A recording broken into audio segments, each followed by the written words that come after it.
right. It's great to be here. Good to see everybody. Look forward to the challenge of playing the 49ers, heck of a football team. These teams, the last two teams standing here, we're honored to be one of them. So with that, time's yours here. Hey, Coach, over to your right. Yep. You've been around pro football for so long. The business of the game just continues to grow, the hoopla around it. What have you made, and what would you think back from your early days of coaching of what the NFL was then and the behemoth that it's become? For the league, for the players, coaches, for you guys, everybody profits from it. From a monetary standpoint, it's fun to watch the growth of the game, the different changes that have taken place there.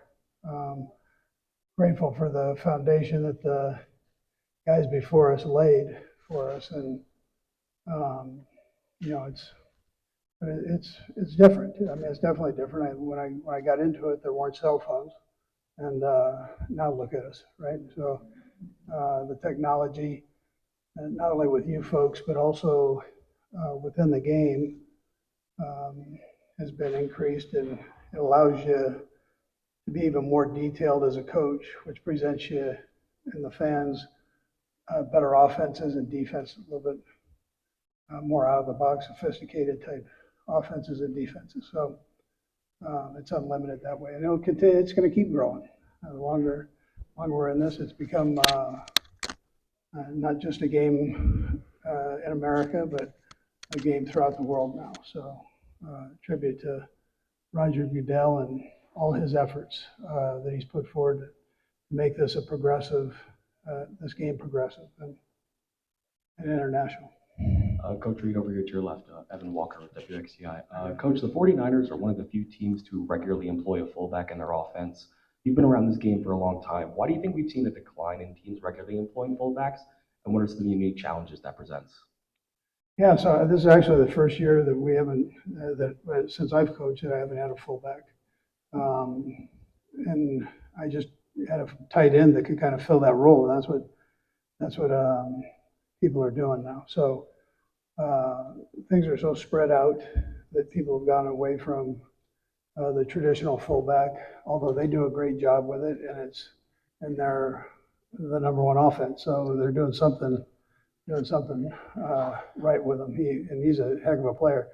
But what you see with him is he can play the tight end position. He can play wide receiver position. They move him all over the place, and his flexibility within the offense makes it valuable position for them. Hello, Coach. Good morning. Federico Olvera, Amegola from Radio 13, Mexico City. Coach, what's your strategy to arrive good, in a good shape in January in the playoffs? What are those things you do and you say to your players to execute well on the game and mostly in the Super Bowls? Yeah, so there's a lot of hoopla that goes on with the game, and everybody patting you on the back, and all of that's great. But you've still got to practice.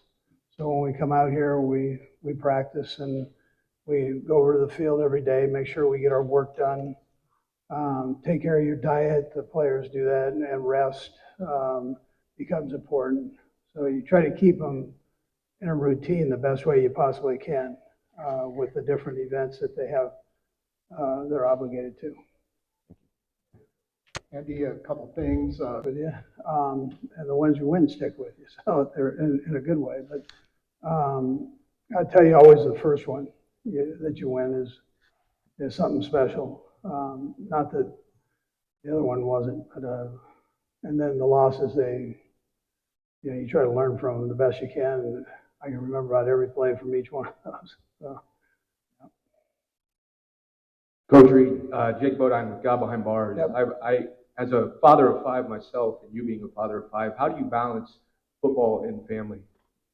Yeah, so I'd probably add faith in there too, because that helps along that trail, obviously. So I think it's important that you spend time with your family. I've got 12 grandkids and one on the way, so it's important that we divide our time up. I'm blessed to have a great wife that likes to travel and go see all the grandkids, and she has a little bit more freedom to do that. But if I'm not doing that, then I'm not doing football or family. I mean, I'm not doing anything. I'm not a golfer.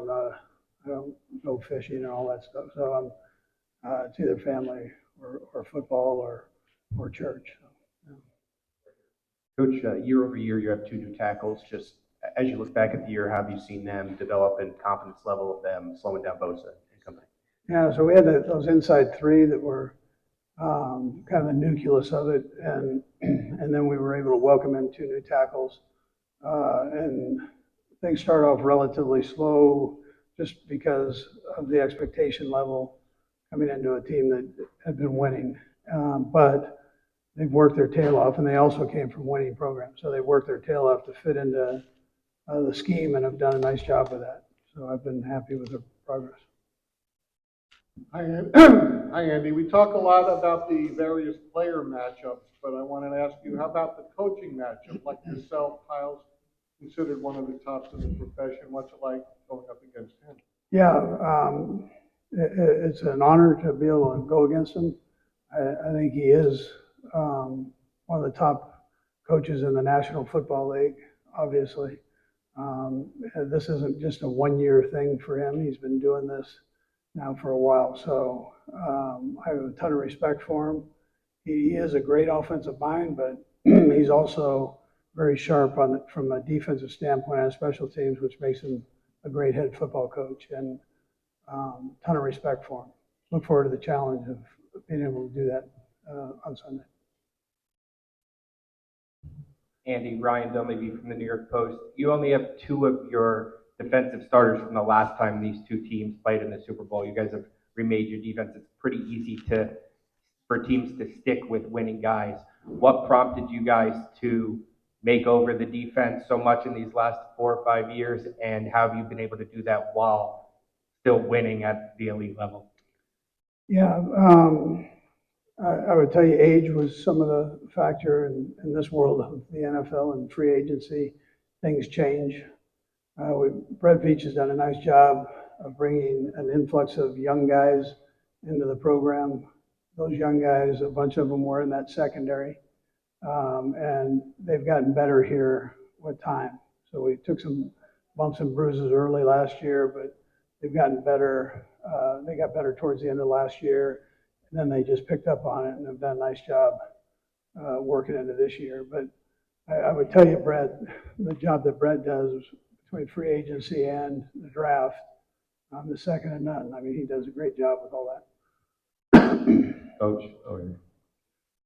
Gotcha.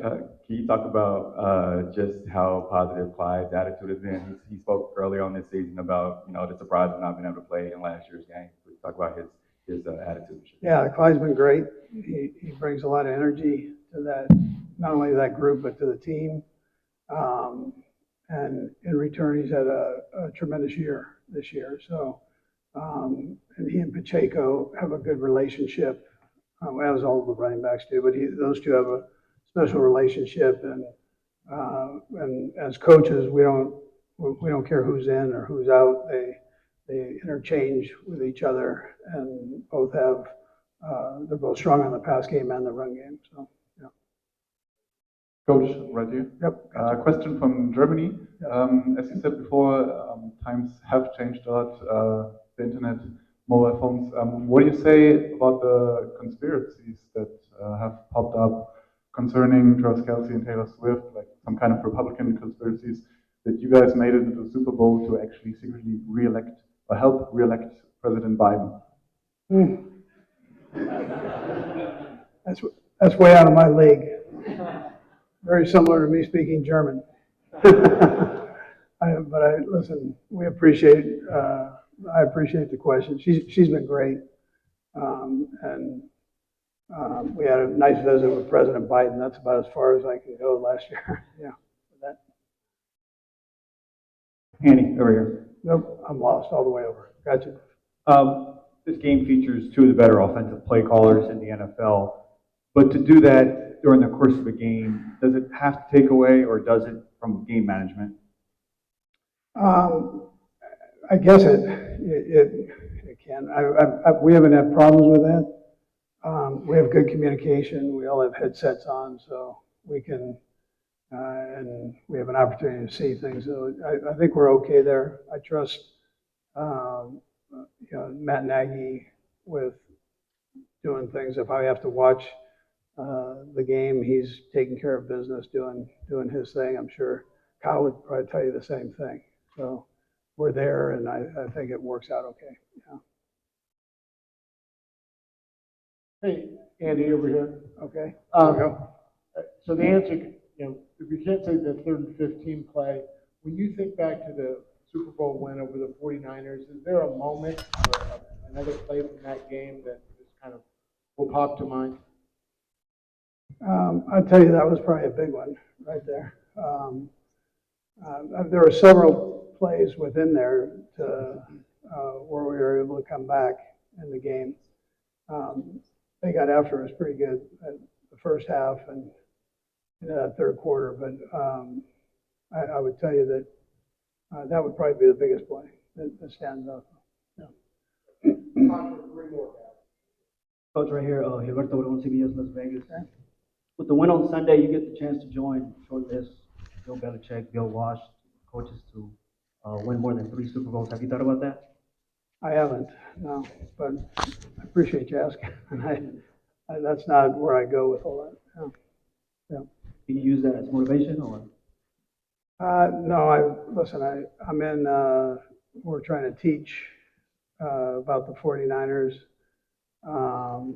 And you take yourself out of it, you take all that stuff out. This is a team sport, so you focus right in on that group. I will tell you though, we've enjoyed Las Vegas and the hospitality from your people in the city here.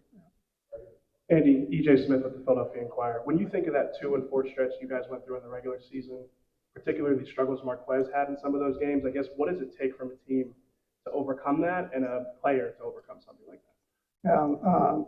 MBS has done a real nice job with that. He had a couple big drops early in the season. He just kept working, and he's mentally tough. He's smart. He understands the offense, so he just pounded through it, and it worked out. And the quarterback maintained confidence in him, and has kept using him throughout. So, yeah. Matt Wolf, Florida National News. You said that you're going to be coaching for the foreseeable future. Is there a rule change or something that you would like that you could change that would make it easier for you mentally and physically moving forward? No, I mean, not right here. But no, there's not. Yeah. All right, good. Thank you.